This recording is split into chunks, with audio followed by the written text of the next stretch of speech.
All right, welcome back to There Is No America Without Erica, and we all need a little Erica in our life. So something just happened with federal gun rights that I honestly never thought I would hear the Department of Justice say out loud. The federal government just said all citizens are entitled to Second Amendment protections, and they didn't stop there. The Justice Department said that just because someone can legally be prohibited from possessing a firearm, that does not mean the government has to treat that person as permanently and completely outside the Second Amendment.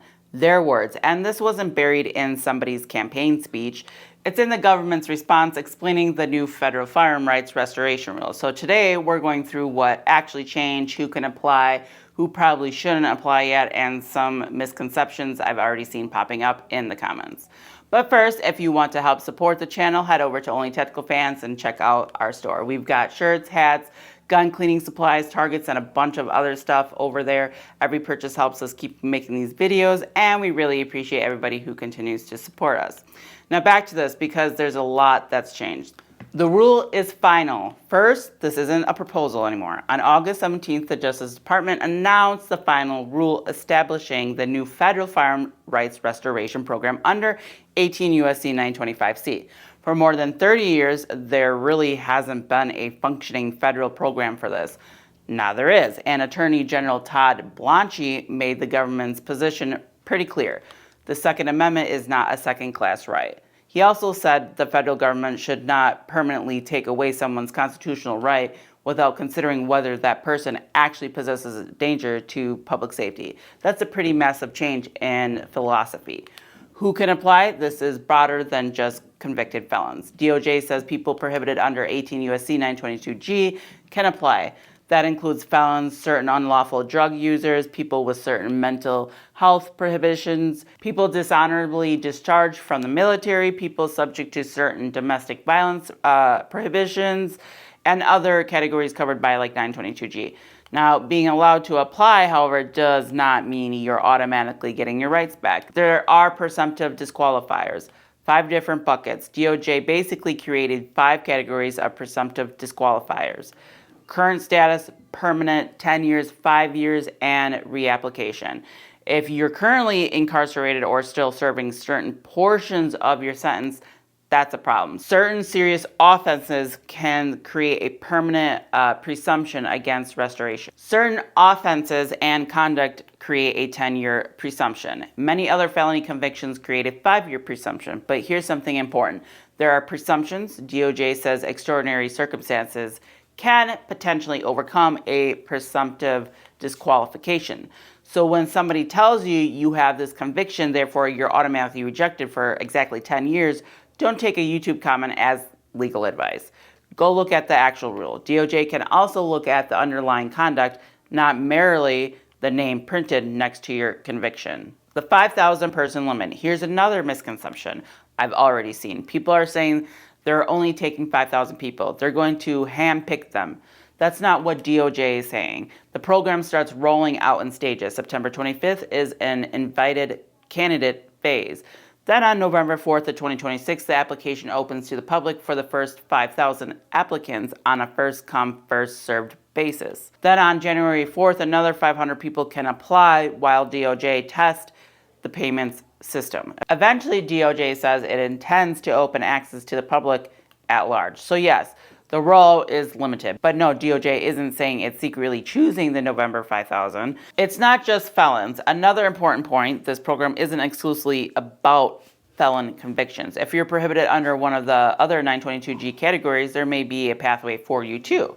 And for some mental health prohibitions, DOJ actually wants people to use an available qualifying state or agency restoration process first. So everybody's path isn't necessarily identical.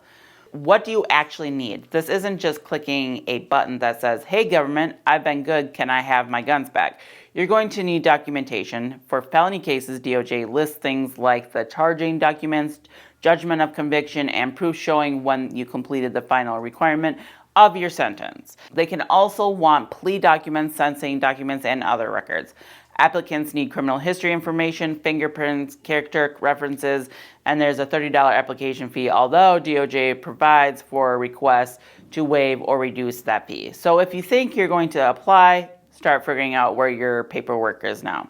Now, federal does not mean state. This one is extremely important. 925C restores federal firearm rights. It does not magically erase an independent state firearm prohibition.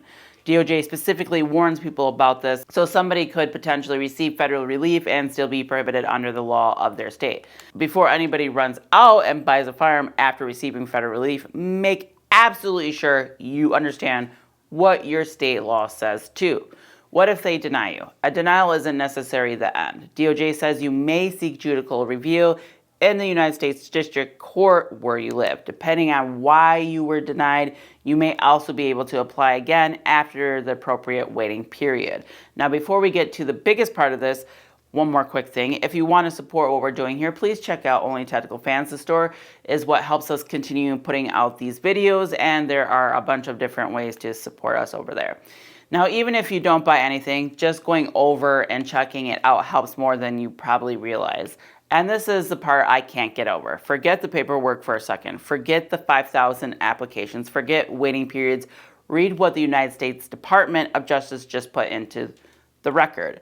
All citizens are entitled to Second Amendment protections. They acknowledge that somebody's conduct or status can constitutionally justify disarming that person in certain circumstances. But then they say that doesn't mean the government must treat that person as permanently and entirely outside the Second Amendment, okay?